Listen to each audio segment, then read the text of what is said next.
श्रीमद् भगवद गीता महात्म्य। प्यारी साध संगत जी, गीता भगवान श्री कृष्ण के मुख से निकली रहस्यमयी वाणी है। इसे परमपिता परमात्मा ने संपूर्ण जीवों के कल्याण के लिए उपहार स्वरूप प्रदान किया है। गीता हर मनुष्य के जीवन में बहुत महत्व रखती है। क्या आपको मालूम है कि आपको गीता क्यों पढ़नी व सुननी चाहिए? इन सभी प्रश्नों के उत्तर गीता में ही हैं।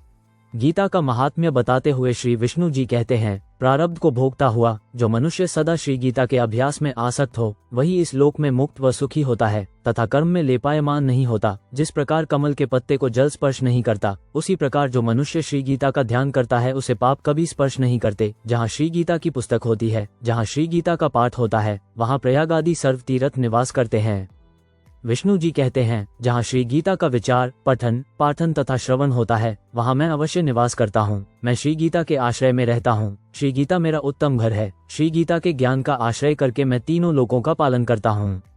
श्री गीता अविनाशी, अर्धमात्रा तथा अक्षर स्वरूप, ब्रह्मरूपिणी और परम श्रेष्ठ मेरी विद्या है, इसमें संदेह नहीं है। जो मनुष्य स्थिर मन वाला होकर नित्य श्री गीता के 18 अध्यायों का जप पाठ करता है, वह ज्ञानस्थ सिद्धि को प्राप्त होता है और फिर परम पद को पाता है। संपूर्ण पाठ करने में असमर्थ हो तो आधा पाठ करे तो भी गाय के दान से होने वाले पुण्य को प्राप्त करता है, इसमें संदेह नहीं।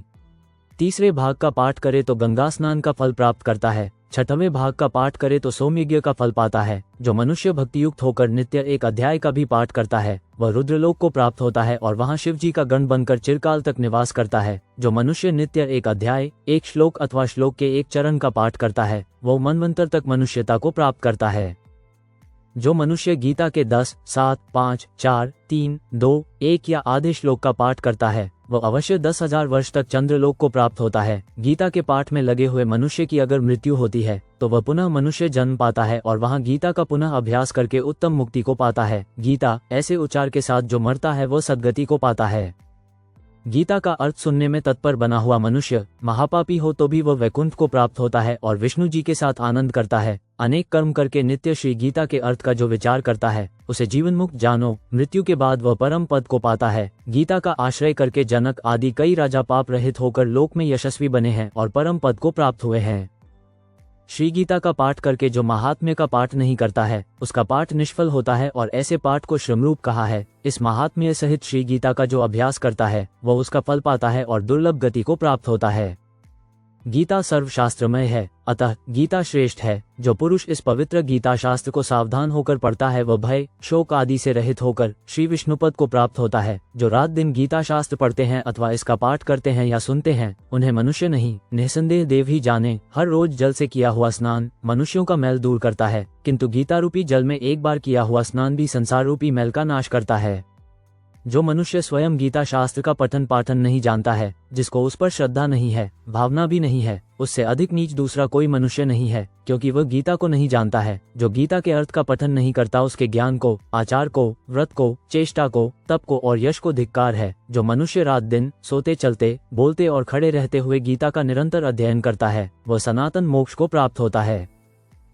योगियों के स्थान में, सिद्धों के स्थान में, श्रेष्ठ पुरुषों के आगे, संत सभा में, यज्ञ स्थान में और विष्णु भक्तों के आगे गीता का पाठ करने वाला मनुष्य परम गति को प्राप्त होता है। जो गीता का पाठ और श्रवण हर रोज करता है, उसने दक्षिणा के साथ अश्वमेध आदि यज्ञ किए, ऐसा माना जाता है। जिसने भक्तिभाव से एकाग्र चित्त से गीता का अध्ययन किया है, उसने सर्व वेदों, शास्त्रों तथा पुराणों का अभ्यास किया है, ऐसा माना जाता है।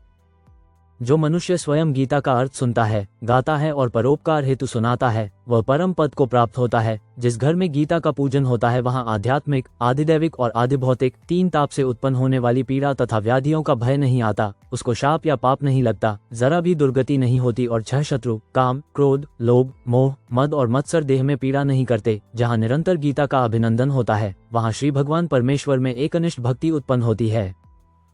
स्नान किया हो या न किया हो, पवित्र हो या अपवित्र हो, फिर भी जो परमात्म विभूति का और विश्वरूप का स्मरण करता है, वह सदा पवित्र है। सब जगह भोजन करने वाला और सर्व प्रकार का दान लेने वाला भी अगर गीता पाठ करता हो तो कभी लेपायमान नहीं होता। जिसका चित्त सदा गीता में ही रमन करता है, वह संपूर्ण अग्निहोत्री, सदा जप करने वाला, क्रियावान तथा पंडित है। वह दर्शन करने योग्य, धनवान, योगी, ज्ञानी, ध्यानी तथा सर्व वेद के अर्थ को जानने वाला है। जहाँ गीता की पुस्तक का नित्य पाठ होता है, वहाँ प्रयाग आदि सर्व तीर्थ निवास करते हैं। उस घर में और देहरूपी देश में सभी देवों, ऋषियों, योगियों और सर्पों का सदा निवास होता है। जो गीता के 18 नामों का स्थिर मन से नित्य जप करता है, वह शीघ्र ज्ञान सिद्धि और अंत में परम पद को प्राप्त होता है। मनुष्य जो कर्म करे, उसमें अगर गीता पाठ चालू रखता है तो वह सब कर्म निर्दोषता से संपूर्ण करके उसका फल प्राप्त करता है। जो मनुष्य श्राद्ध में पितरों को लक्ष्य करके गीता का पाठ करता है, उसके पितर संतुष्ट होते हैं और नरक से सद्गति पाते हैं। जो मनुष्य गीता को लिखकर गले में, हाथ में या मस्तक पर धारण करता है, उसके सर्व विघ्न रूप दारुण उपद्रवों का नाश होता है। गीता ब्रह्म स्वरूप है, अतः उसका ज्ञान सबके लिए समान है। गीता का पाठ कर जो महात्म्य का पाठ नहीं करता है, उसके पाठ का फल व्यर्थ होता है, उसका पाठ केवल श्रमरूप ही रह जाता है। इस महात्म्य के साथ जो गीता पाठ करता है तथा जो श्रद्धा से सुनता है, वह दुर्लभ गति को प्राप्त होता है। तो दोस्तों, ये थी आज की जानकारी अच्छी लगी हो तो चैनल को सब्सक्राइब करें और वीडियो को शेयर करें, ताकि सभी इस जानकारी से लाभ उठा सकें। फिर मिलते हैं एक नई जानकारी के साथ, एक नए ज्ञान के साथ। तब तक के लिए आप सबको मेरा प्रणाम।